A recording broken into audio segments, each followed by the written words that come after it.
Hello, good afternoon. आज की video में हम बात करेंगे डेमोक्रेसी और डाइवर्सिटी के बारे में, मतलब कि लोकतंत्र और विभिन्नता। तो लोकतंत्र एक ऐसी फॉर्म ऑफ गवर्नमेंट है, एक ऐसी सरकार है जो आम लोग जो हैं चुनते हैं, इसलिए हम इसे कहते हैं लोकतंत्र या प्रजातंत्र। डाइवर्सिटी मतलब विभिन्नता। विभिन्नता का मतलब है बहुत सारे तरीके के संस्कृतियाँ जो हैं, या बहुत सारे तरीके के जो धर्म हैं, बहुत सारे तरीके की जो भाषाएं हैं, या बहुत सारे तरीके जो कल्चर्स हैं, एक साथ एक जगह पर रहते हैं, तो उसको हम कहते हैं डाइवर्सिटी। जैसे भारत एक ऐसा देश है जो लोकतंत्र भी है और जिसके अंदर डाइवर्सिटी भी है, विभिन्नता भी है। तो चलिए आज की वीडियो और आगे बढ़ाते हैं। सबसे पहले हम बात करेंगे डिफरेंसेस एंड प्रेजुडिसेस के बारे में। तो डिफरेंस मतलब भिन्नता। डिफरेंसेस और डाइवर्सिटी में ये फ़र्क है कि सबसे पहले तो जब हम ये एक्सेप्ट करते हैं कि जैसे अगर मैं एक हिंदू धर्म से बिलोंग, मतलब मैं एक हिंदू हूँ, और मैं ये चीज़ एक्सेप्ट करूँ कि जो मेरे साथ में पढ़ने वाला जो लड़की है वो मुस्लिम है, और मेरी जो ट्रेडिशंस हैं, मेरे जो कल्चर्स हैं वो अलग हैं, और उनके जो कल्चर्स और ट्रेडिशंस हैं वो अलग हैं। तो इस डिफरेंस को, इस अलग चीज़ों को जब मैं एक्सेप्ट कर रही हूँ, तो इसको क्या कहेंगे हम? विभिन्नता। और ऐसे ही बहुत सारे जब डिफरेंसेस हैं, जैसे कि अगर मैं हिंदू हूँ, मेरे साथ वाली लड़की भी हिंदू है, लेकिन मैं हिमाचल से हूँ, वो राजस्थान से हैं, कोई और जो है वो तमिलनाडु से हैं, तो हमारे कितने सारे अलग अलग तरीके के, बेशक हम हिंदू हैं, लेकिन हमारे फिर भी जो ट्रेडिशंस हैं, जो कल्चर्स हैं, वो और भी ज़्यादा अलग हैं। उसी तरीके के वो अगर मुस्लिम हैं तो हो सकता है कि वो यूपी से हैं, हो सकता है वो हिमाचल से हैं, तो उनके फिर भी जो हैं कितने सारे अलग हैं। इस तरीके से इतने सारे डिफरेंट जब कल्चर्स जो हैं एक साथ एक जगह पर रहेंगे, उसे हम डाइवर्सिटी कहेंगे। ठीक है, तो ये फ़र्क है डाइवर्सिटी और डिफरेंस में। प्रेजुडिस मतलब होता है कि जब हम किसी किसी एक अलग चीज़ के बारे में, किसी एक अलग धर्म के बारे में, किसी एक अलग कल्चर के बारे में, किसी एक अलग ट्रेडिशन के बारे में एक ऐसी धारणा बनाएं कि हमें लगे कि जो इस धर्म के होते हैं वो लोग ऐसा करते हैं, जो इस धर्म के लोग होते हैं वो इस चीज़ को पसंद नहीं करते, तो इस चीज़ों को हम क्या कहते हैं? प्रेजुडिस। आगे साथ साथ पढ़ेंगे तो और चीज़ें क्लियर होंगी। पहला पैराग्राफ जो है बस ये दर्शाने के लिए है कि इंडिया जो है एक डाइवर्स कंट्री क्यों कहा जाता है। तो बोलते हैं कि there are 8 major religions in the world, every single one of them is practice in India. This is a very big statement to make, that दुनिया में 8 मेजर धर्म है, और उसमें से हर धर्म जो है इंडिया में प्रैक्टिस होता है। This is a complete statement in itself that is telling you how diverse this country is. अपने आप में एक कंप्लीट स्टेटमेंट है जो बता रहा है कि इंडिया कितनी डाइवर्स कंट्री है। हमारे पास 1600 से ज़्यादा लैंग्वेजेस हैं जो लोगों की मातृभाषाएं हैं, और हमारे पास 100 से ज़्यादा जो हैं डांस फॉर्म्स हैं, जैसे कि पंजाब में भंगड़ा गिद्दा करते हैं, हिमाचल में नाटी करते हैं, कुचिपुड़ी है, भरतनाट्यम है, कथक है जो यूपी से है। तो इस तरीके से हमारे पास कितने सारे डांस फॉर्म्स हैं, मतलब एक डांस फॉर्म नहीं है, तो ये भी क्या है? डाइवर्सिटी का एग्जाम्पल है।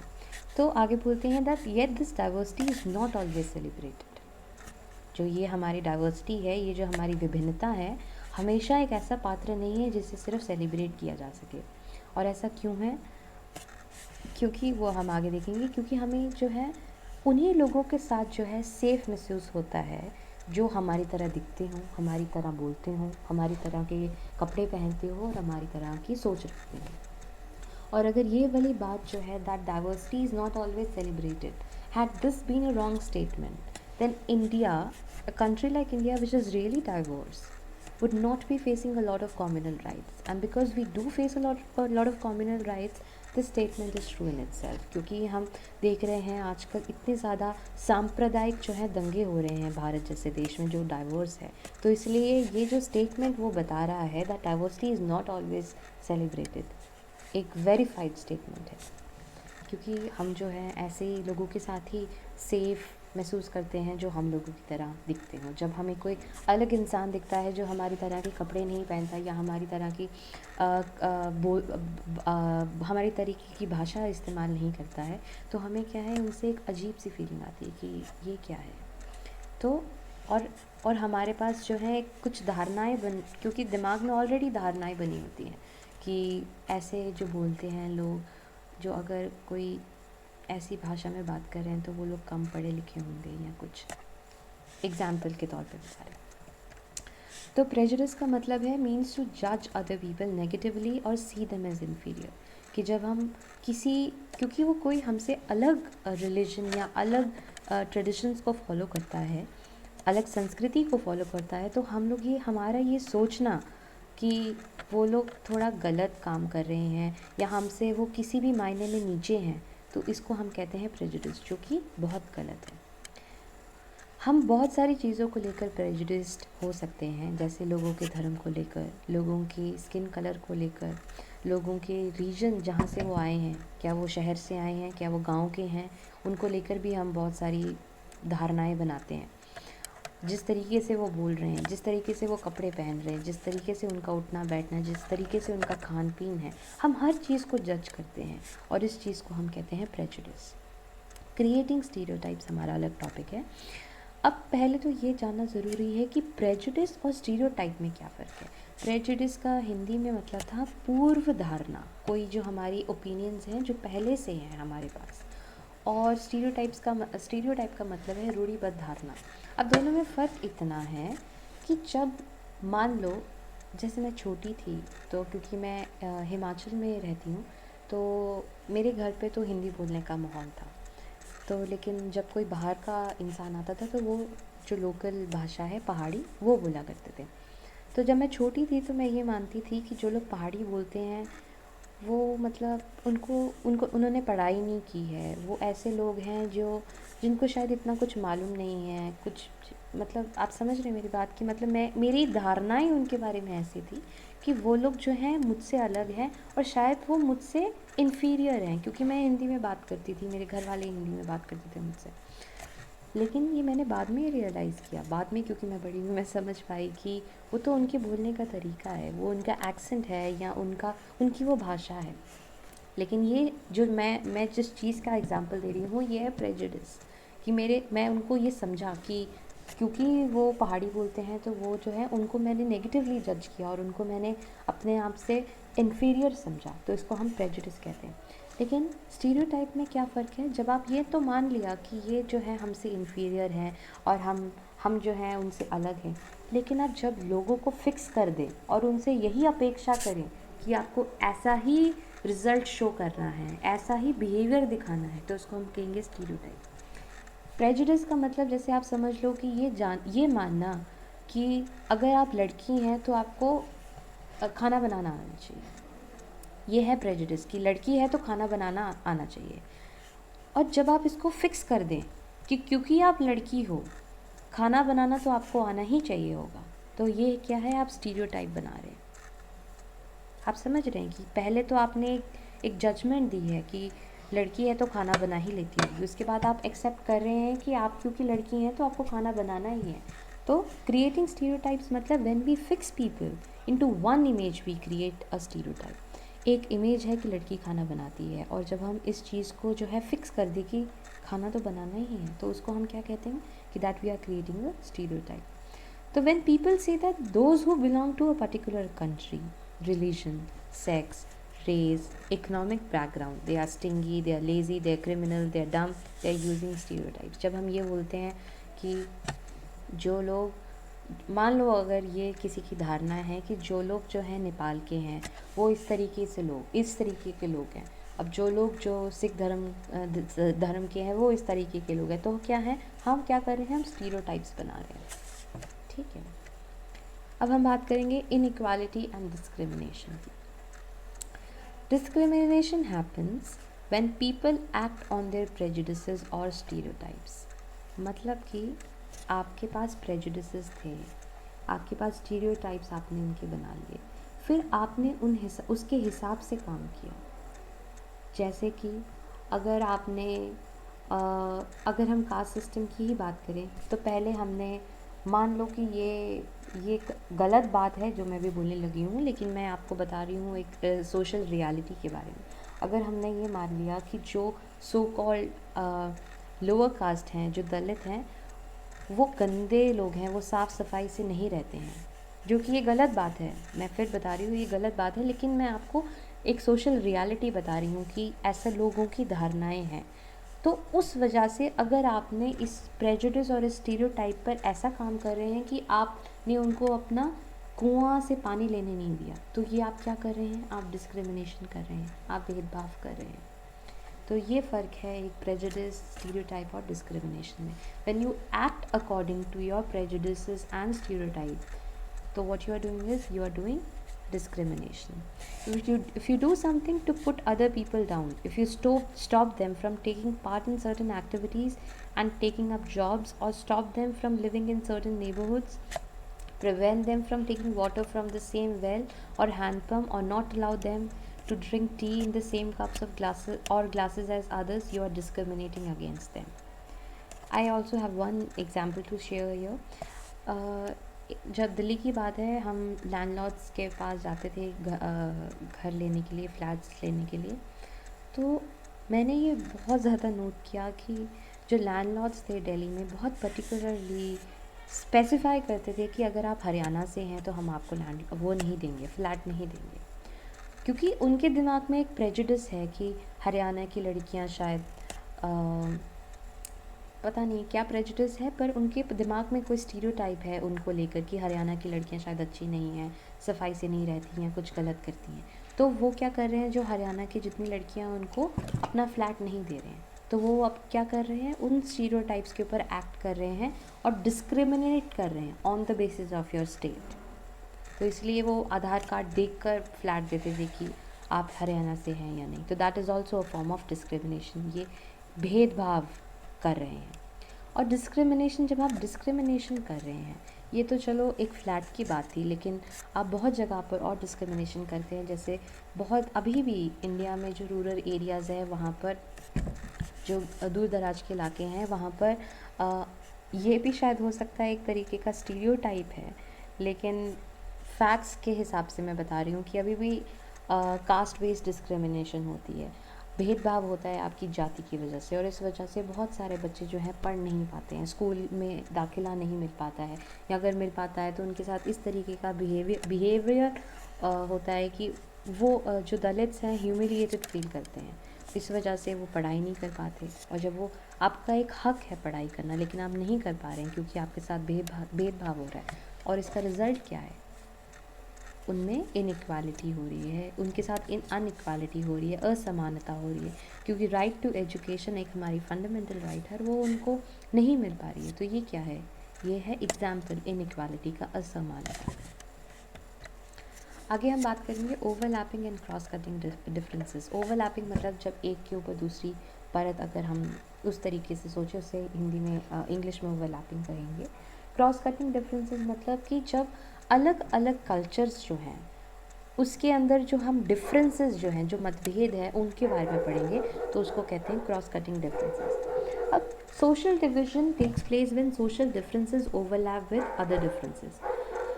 जब डिफरेंस होने में कुछ गलत नहीं है, डिफरेंस जो है सही है, ये एक्सेप्ट करना कि मेरा कल्चर जो है, मैं as a Hindu women, my culture is different from my friend who is a Muslim women.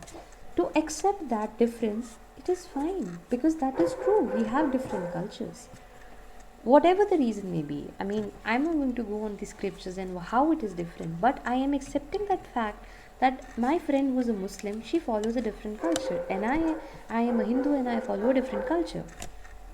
तो लेकिन जब ऐसे हमारे सोशल डिफरेंसेस हैं, एक के ऊपर एक हो जाते हैं और प्रॉब्लम स्टार्ट हो जाती है, तो उसको कहते हैं सोशल डिविजन। जिस तरीके से अगर जो कास्ट सिस्टम है इंडिया में, सिर्फ सोशल डिफरेंसेस की बात होती कि अगर आप ब्राह्मण हैं तो आपको अलग चीज़ें फॉलो करनी है, और अगर आप मान लो कि अगर आप एक वैश्या हैं तो आपको एक अलग चीज़ें फॉलो करनी है। लेकिन सोशल डिफरेंस की बात नहीं थी यहाँ पर सोशल डिवीज़न की बात है। एक हायरार्की बना दी गई है कि क्योंकि मैं, एक आप समझ लो जैसे सीढ़ी है, एक लैडर है, कि मैं क्योंकि ब्राह्मण हूँ मैं टॉप पर हूँ और मैं दिखूँगा कि हर चीज़ कैसी होनी है, क्या होनी है। और क्योंकि तुम एक वैश्य हो, तुम्हें मेरी चीज़ों को फॉलो करना है, और क्योंकि तुम अगर शूद्र हो तो तुम्हें वैश्य की भी चीज़ों को फॉलो करना है, ब्राह्मण की भी चीज़ों को फॉलो करना है। तो ये सब क्या है? This is not just social difference, this is not just difference in your opinions, this is not just difference in your culture, this is a form of hierarchy that we are creating. एक hierarchy बना रहे हैं कि हम ऊपर है तुम नीचे हो। तो ये क्या है? This is a form of social division. The difference between the black and whites becomes a social division in the US because the black tends to be poor, homeless, and discriminated against. अब America में अगर हम broadly देखें तो हम देखेंगे कि वहाँ पर दो रेसेस हैं। एक अफ्रीकन अमेरिकन्स हैं और एक जो अपने आप में अमेरिकन्स कहते हैं, अपने आप को अमेरिकन्स कहते हैं, और वो हैं वाइट। उनके जो रेस है वो वाइट है, और उनकी जो रेस है क्योंकि स्किन कलर उनका ब्लैक है तो उनको ब्लैक्स कहते हैं। और जो अमेरिकन्स जो अपने आप को सिर्फ अमेरिकन्स कहते हैं उनका स्किन कलर वाइट है तो उन्हें वाइट कहते हैं। तो बात सिर्फ डिफरेंस की नहीं है कि ये अलग हैं, ये अलग कल्चर फॉलो करते हैं, वो अलग कल्चर फॉलो करते हैं। बात सोशल डिवीज़न की आती है क्योंकि जो वहाँ के जो अफ्रीकन अमेरिकन हैं, जो ब्लैक्स हैं, वो गरीब भी हैं, उनके पास घर भी नहीं है, और उनको हर चीज़ पर हर लॉज ऐसे बनाए जाते हैं कि उनको जो है हमेशा डिस्क्रिमिनेट किया जाता है। उनको वो चीज़ें नहीं मिल पाती हैं जो उनको मिलनी चाहिए, उनके हक जो हैं नहीं मिल पाते, जिस तरीके से हम जो है अपने कंट्री में दलित्स के साथ करते हैं। क्योंकि बात सिर्फ डिफरेंस की नहीं है कि वो ब्राह्मण है तो वो अलग चीज़ें करेगा, वो या अलग ऑक्यूपेशन है, या क्योंकि वो दलित है तो अलग। बात सिर्फ डिफरेंस की होती तो बात इतनी बड़ी नहीं होती, क्योंकि बात यहाँ पर सोशल डिवीज़न की है। क्योंकि जितने दलित्स हैं वो फिर पुअर भी हैं, उनके पास कोई ज़मीन नहीं है, तो और उनको हर जगह पर ह्यूमिलिएशन, इनजस्टिस, डिस्क्रिमिनेशन जो है फेस करना पड़ता है। तो ये फ़र्क है, क्योंकि सोशल डिफरेंस तक सीमित नहीं है, बात सोशल डिवीज़न तक है। सोशल हायरार्की मेंटेन हो रही है। हायरार्की मतलब कि सब समान नहीं है, एक कोई ऊपर है कोई एक नीचे है। तो social situations of this kind produce social division. अब इस तरीके की जो सिचुएशंस हैं जो सिर्फ अपने आप की विभिन्नता को दर्शाती नहीं है, सोशल डिविजन्स बनाती हैं, which one kind of social difference becomes more important than the other and people start feeling that they belong to a different communities। जिस तरीके से कि हमारा जो रिलीजन है, जैसे अगर मैं सिर्फ हिंदुज़म की बात करूं, क्योंकि कास्ट सिस्टम जो है हिंदुज़म का एक इंटेग्रल पार्ट है, इंटेग्रल पार्ट नहीं है बट बहुत ज़्यादा अफेक्ट करता है। इन हिंदुज़म बहुत ज़्यादा अफेक्ट होता है कास्ट सिस्टम से, और कास्ट सिस्टम बहुत ज़्यादा अफेक्ट होता है हिंदुज़म से। तो इस वजह से हिंदुज़म की अगर हम बात करें तो जो हमारा कास्ट सिस्टम की वजह से जो दलित हैं, एक तो उनकी जो गरीबी है और बढ़ती जा रही है, उनको हर रोज़ के हर दिन में बहुत तरीके की डिस्क्रिमिनेशंस फेस करनी पड़ती है, इनजस्टिस फेस करने पड़ते हैं।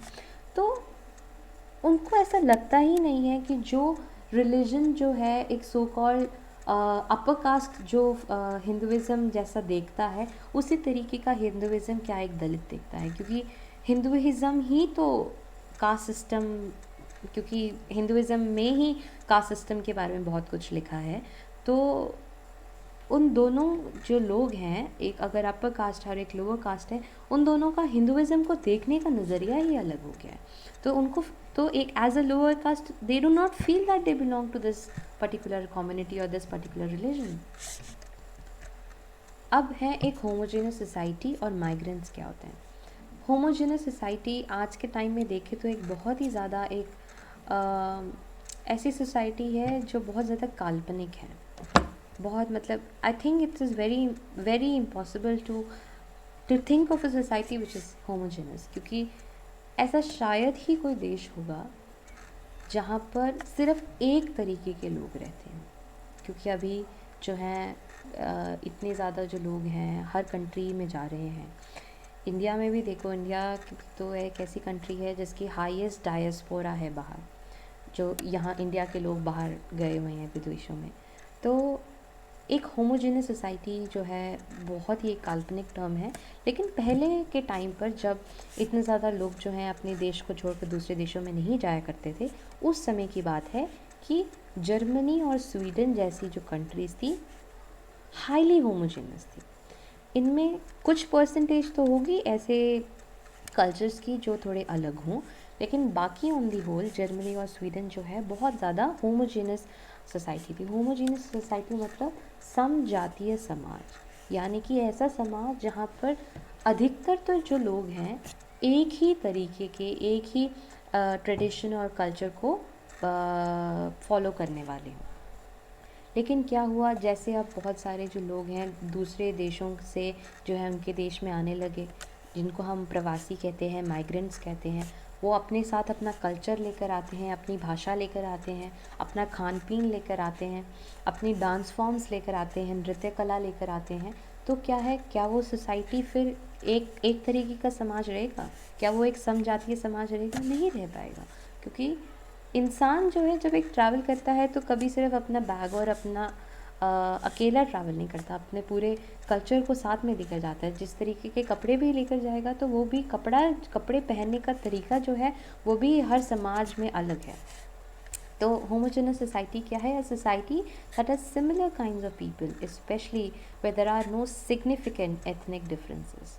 जहाँ पर जो संस्कृति के तौर पर अगर हम देखें तो ज़्यादा जो है फ़र्क नहीं है ऐसे लोगों में, तो और एक तरीके के लोग ही रहते हैं। जैसे अगर आप एक ट्राइबल सोसाइटी में देखें तो ट्राइबल सोसाइटी एक जैसे कि हिमाचल में जो हमारे ट्राइबल सोसाइटी है, जैसे गद्दी एक ट्राइबल्स हैं, तो वैसे तो गद्दी भी सारे एक जैसे नहीं होंगे, क्योंकि बहुत सारे गद्दीस जो हैं एक पर्टिकुलर रिलीजन को फॉलो करते हैं, कुछ हिंदुज़म को फॉलो करते हैं, कुछ इस्लाम को फॉलो करते हैं।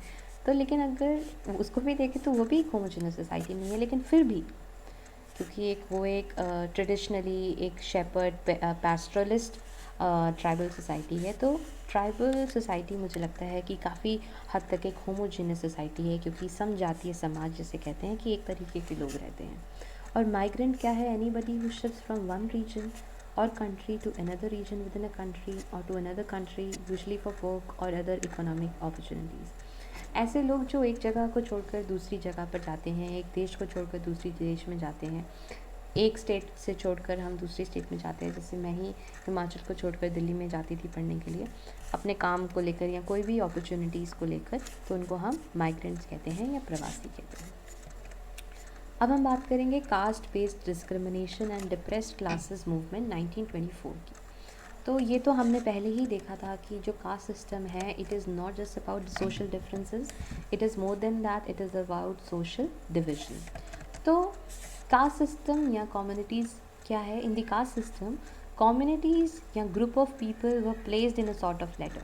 जैसे मैंने आपको बोला, आप इसको एक सीढ़ी की तरह देखो, where each caste was either above or below the other, या तो कोई ऊपर या उसके कोई नीचे है। Those who place themself at the top of this ladder called themselves upper caste. जो तो ऊपर अपने आप को रखा जिन्होंने, वो अपने आप को अपर कास्ट कहते थे।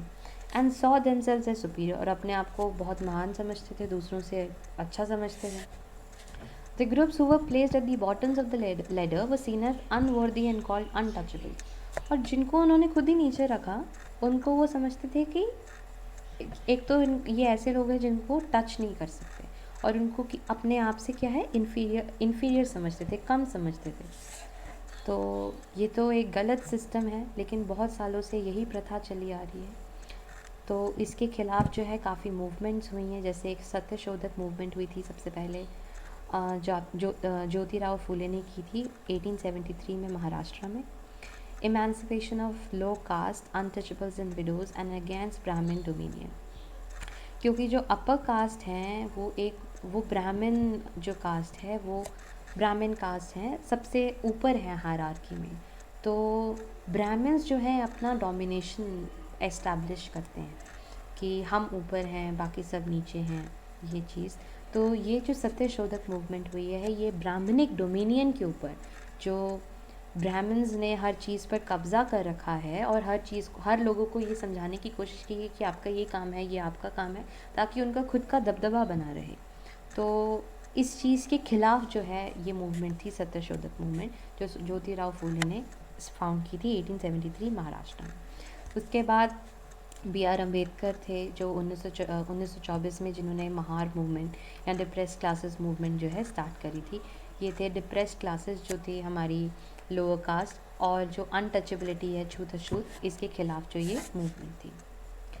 उसके बाद हम बात करेंगे racism and civil right movements in the USA 1954 से 1968 के बीच। रेसिज्म जो है कास्ट और रेस में ये फ़र्क है कि रेसिज्म जो है पहले तो बाय बर्थ है, कि ऐसा मानते हैं कि रेसिज्म जो है बाय बर्थ है, और ये एक एंथ्रोपोलॉजिकल वर्क ऑफ स्टडी है कि आप किस रेस, मतलब किस समुदाय से बिलोंग करते हैं या उससे बिलोंग करते हैं।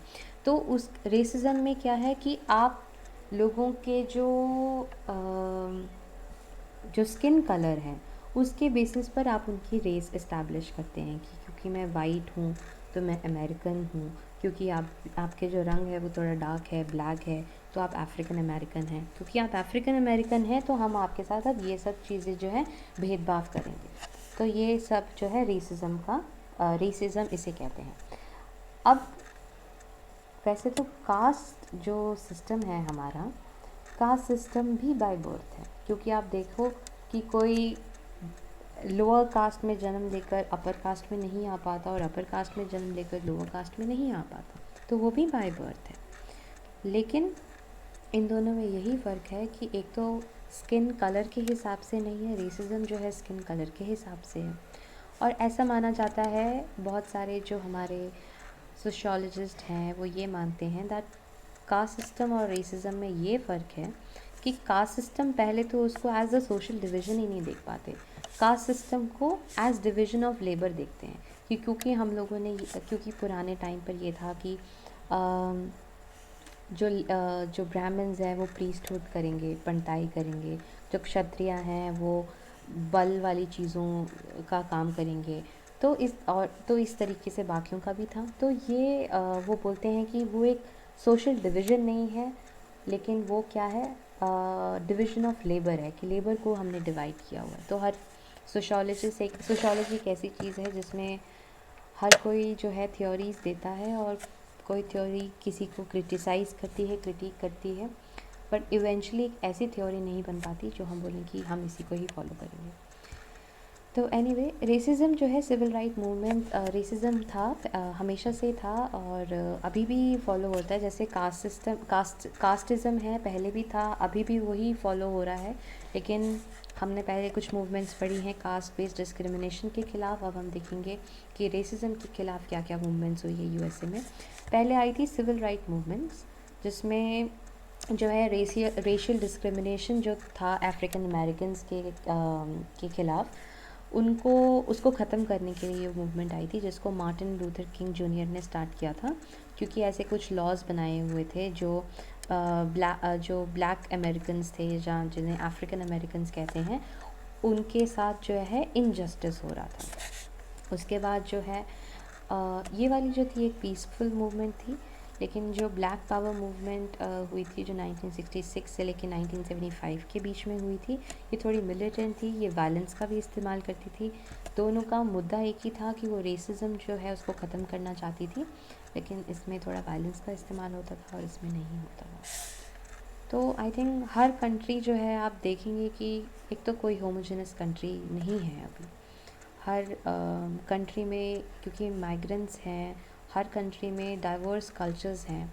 इंडिया एक बहुत अच्छा एग्जाम्पल है डाइवर्सिटी को देखने का, और इस डाइवर्सिटी की वजह से बहुत सारे राइट्स होते हैं, बहुत सारी डिस्क्रिमिनेशंस, इनइक्वालिटीज़ होती हैं। फिर उनके खिलाफ़ जो है बहुत सारे लीडर्स होते हैं जो मूवमेंट्स निकालते हैं, जैसे बी आर अम्बेडकर थे, ज्योतिराव फूले थे।